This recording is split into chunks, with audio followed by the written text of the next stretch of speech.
கர்த்தருடைய பரிசுத்த நாமம் மகிமைப்படுவதாக. மறுபடியுமாக இந்த ஆடியோ மூலமாக உங்களை சந்திப்பதில் மிக்க மகிழ்ச்சி. சங்கீதம் 62:5 நான் நம்புகிறது அவரால் வரும் என்று சொல்லி வேதம் சொல்லுகிறது. முதல் முறையாக நியூயார்க் பட்டணத்துக்குள் ஒரு சிறுவனும் அவன் தகப்பனும் நுழைந்து கொண்டிருந்தனர். கணக்கில் அடங்காத மக்கள் கூட்டம் அந்த இடத்திலே சென்று கொண்டிருந்தார்கள். தான் தொலைந்து விடுவேனோ என்று சொல்லி பயத்தோடு தன் தகப்பனுடைய கரங்களை இறுக பிடித்து கொண்டு அந்த சிறுவன் நடந்து கொண்டிருந்தான். சற்று நேரத்திலே அவனுடைய கரங்கள் விரல்கள் எல்லாம் சோர்ந்து போயிடுச்சு.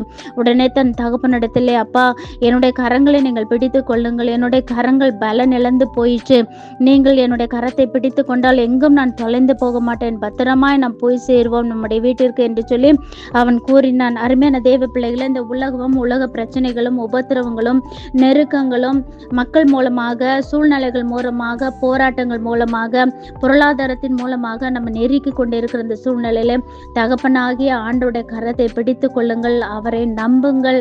நீங்கள் நம்பக்கூடிய காரியங்களை, விசுவாசிக்கக்கூடிய காரியங்களை அவர் உங்களுக்கு வாய்க்க பண்ண அவர் போதுமான தேவனாய் இருக்கிறார். இந்த வசனத்தின்படி கர்த்தர் தாமே நம்மை ஆசீர்வதிப்பாராக. ஆமென்.